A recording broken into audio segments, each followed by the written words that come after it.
Hi, I'm Shyah, or you can call me Falomo, and this is my first video for Welcome Spirit Home. I'm warming up, so we're gonna see how this goes, but my intention is to share what I've been up to over the past 4 years briefly, and then also introduce Welcome Spirit Home. So let's start with Falomo. Why do I call myself Falomo? I like to think of Falomo as my higher self. You know how like Beyonce has Sasha Fierce, or Chloe Woodford Ibashe, God rest her soul, has Toni Morrison. Falomo was a name that was given to me at the completion of my initiation into Ifa.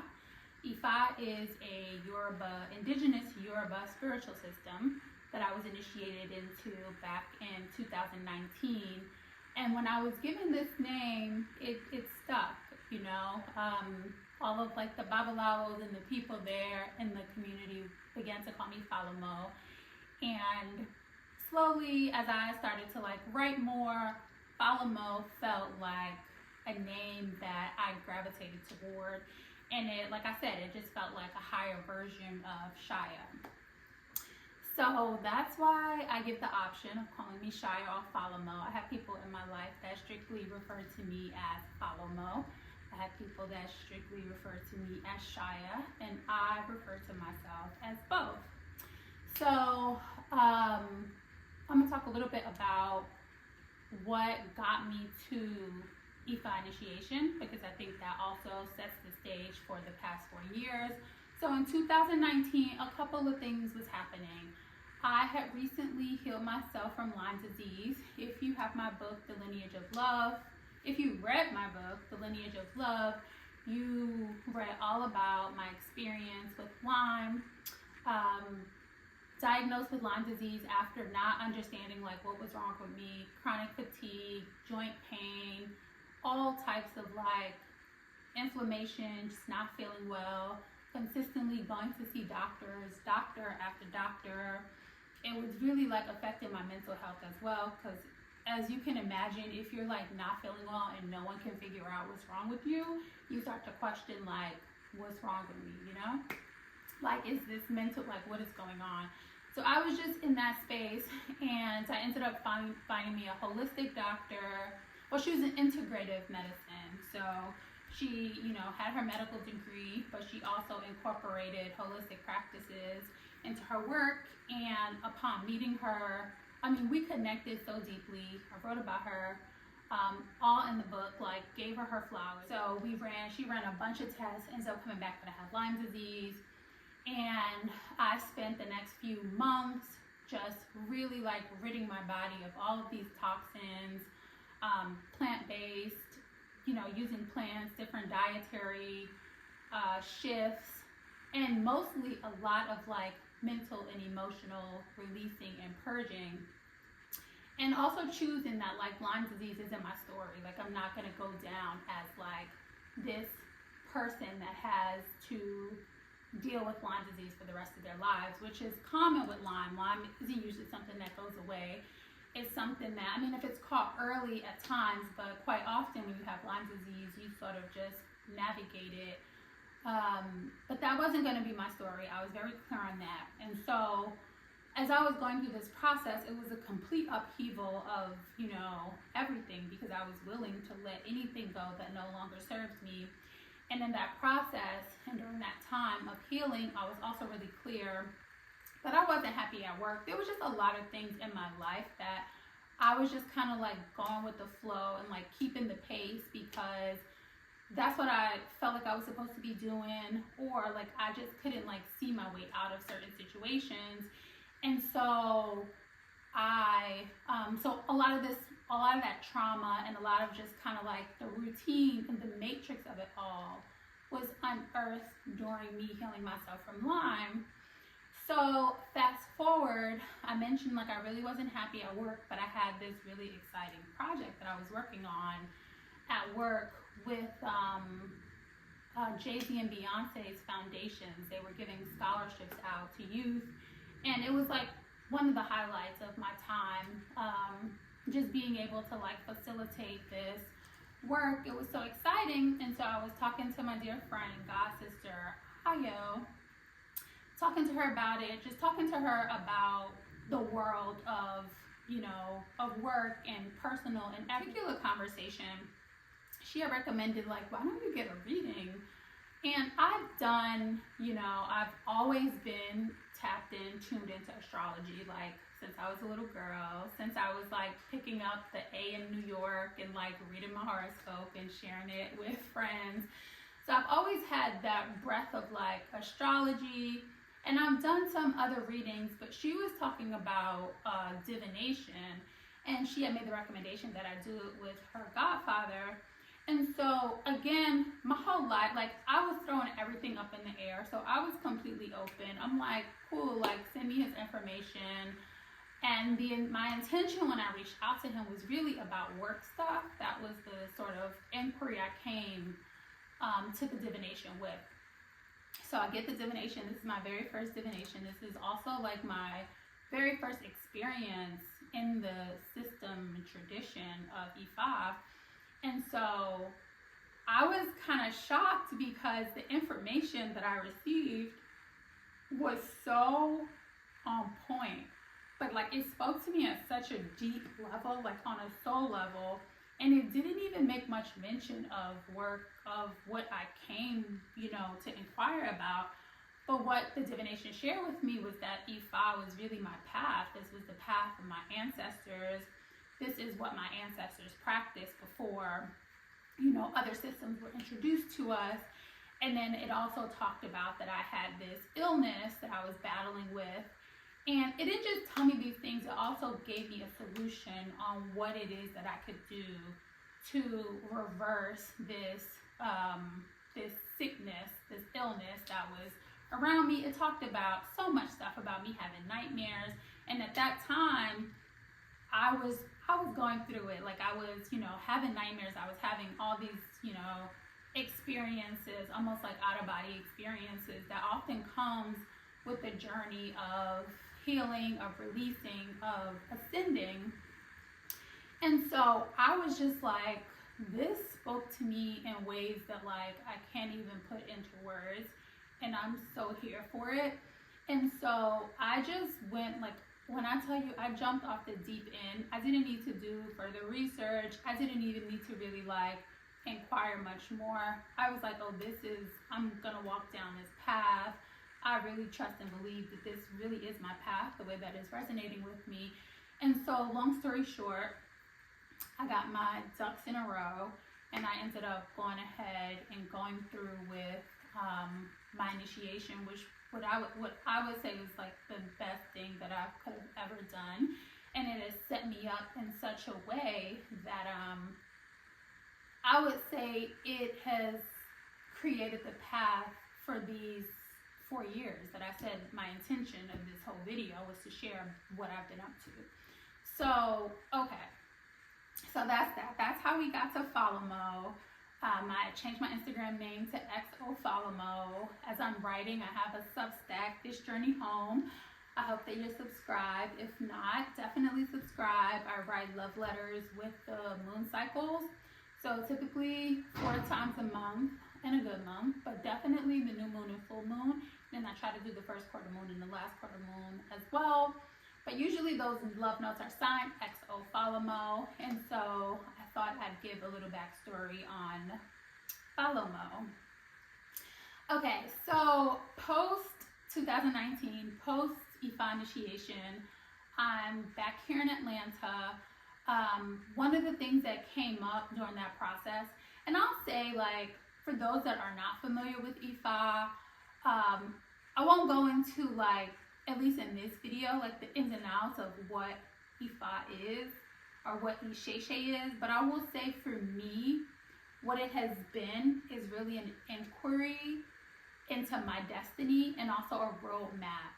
A roadmap for my life, a roadmap into my lineage, and also a roadmap that guides my character, guides the ways in which I behave in this life, and how that then directs my destiny or reveals my destiny.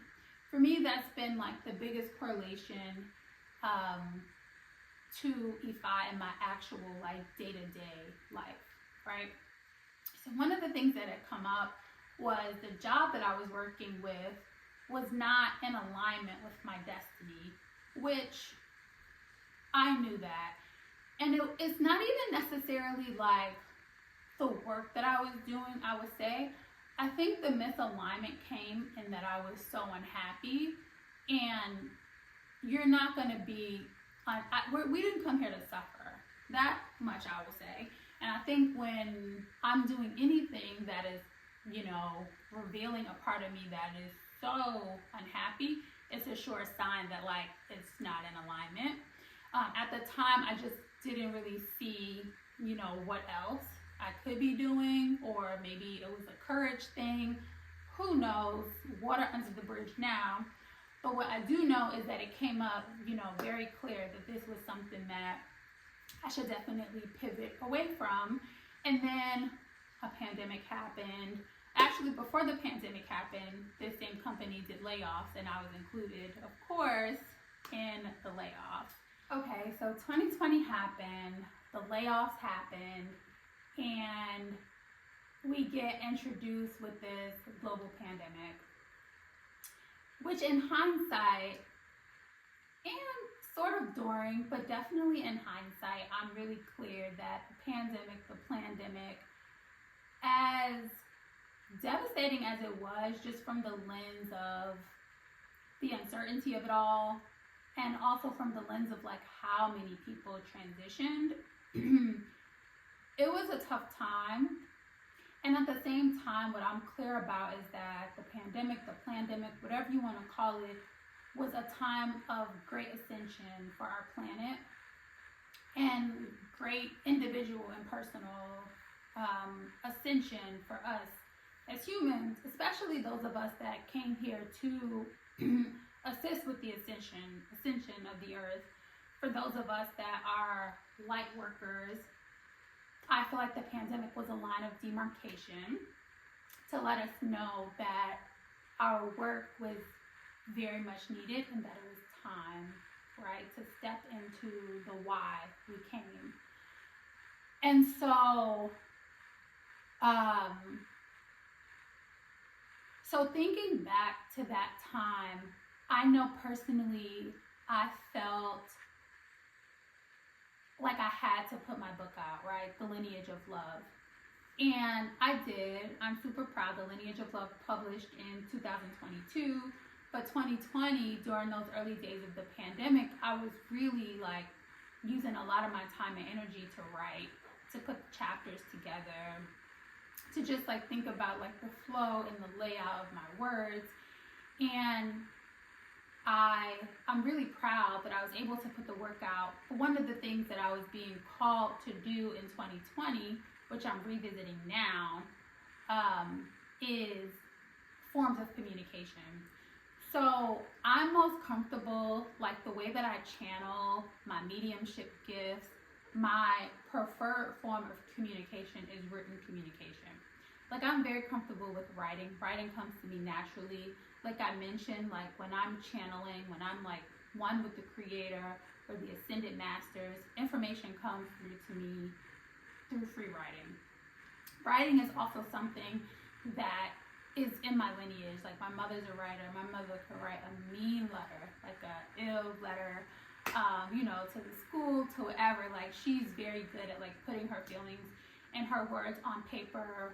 My sister, two of my siblings, my sister Leah and my brother Ahmed, both wrote books. They wrote books before I wrote my book. And then I have uncles that are writers. So writing is like in the lineage. For the astrology girlies, I have Chiron and Gemini. So for those of you who are like, what does that mean? Gemini, ruled by Mercury, communication, and Chiron is this wound that we come in with. And so I do have this like wound around communication, which is why this, you know, recording a video is not my preferred method of communication, and it's actually quite uncomfortable for me. But I'm also in this season where I'm leaning into the discomfort more than I ever have, because I'm really understanding timelines, and I'm really understanding integration, which I will speak on in a minute. So I was called in 2020 to do more sharing of all of the things that I've learned, but I wasn't necessarily like ready or willing, so I didn't. And one thing that I've been saying since the beginning of this year, 2024, this year reminds me a lot of 2020. And like, thank God, as far as like yet, we're not like locked down. So I feel like this year, 2024, personally, collectively, even it's an election year again, so some of the same conversations are happening on a more national scale.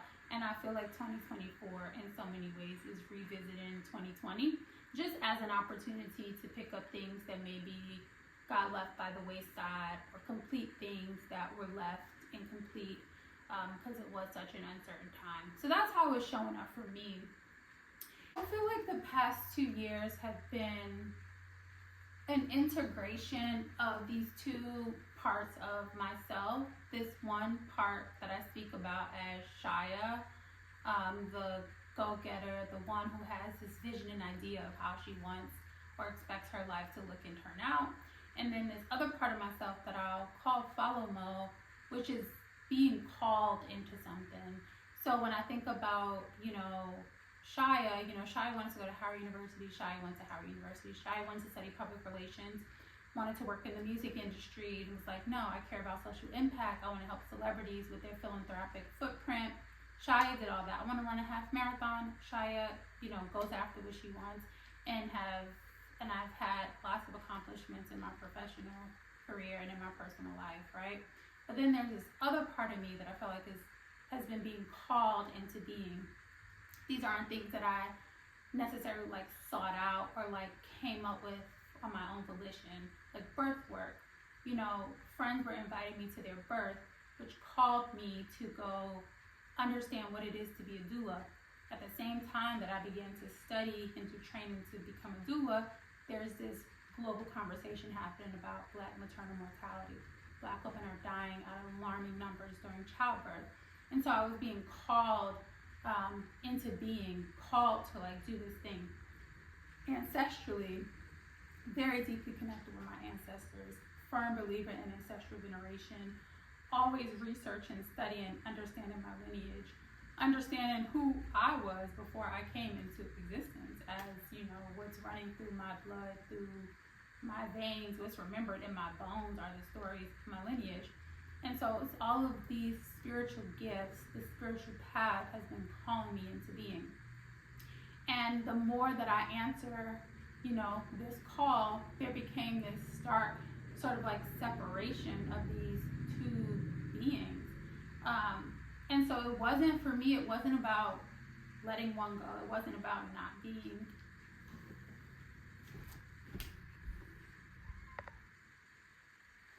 It wasn't about letting one go. It wasn't about not being, Shyah anymore. It was about integration.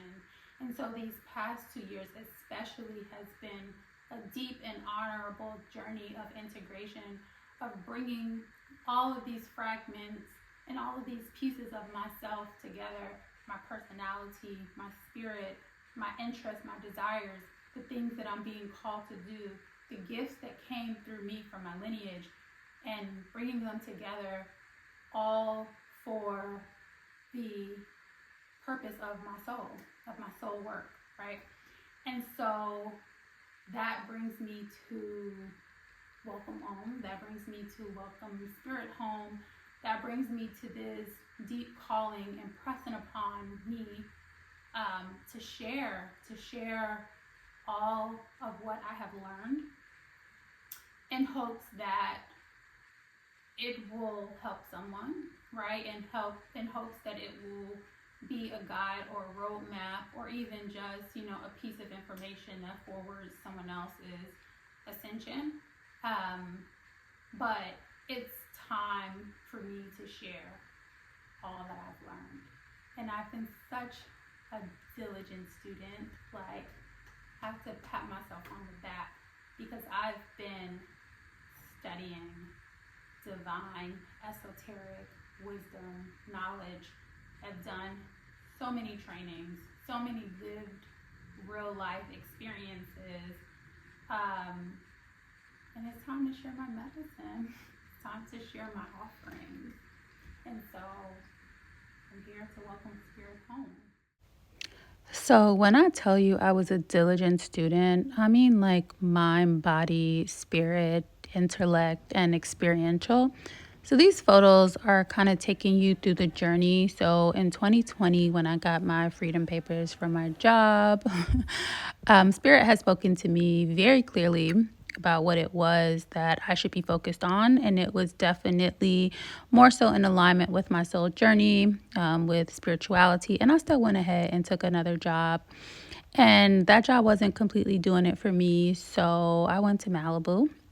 And I manifested my dream job, and I definitely got that dream job. Hey, calm. So Spirit has been super gracious with me, allowing me to do my own thing, and to do the things that make me comfortable. And that's cool because cycles teach lessons too. And so sometimes we need parallel realities to bring us back to home, right? So this is Tulum. Tulum's going to get a video of its own. Tulum was October and November of 2022. And Tulum answered every question that I had and reaffirmed everything that I was denying. And Tulum really, my time there really made it clear about my path as a midwife for the soul. And these are some tinctures I was making for my laboring mamas. Revisited yoga teacher training again that I started back in 2020. So yin yoga, restorative yoga, yoga nidra, that's me smiling mad hard when I finished my childbirth educator cohort. But I will say all of those things, all those experiences, all those learnings brought me to here. So welcome home. Welcome home is a sanctuary for the modern truth seeker.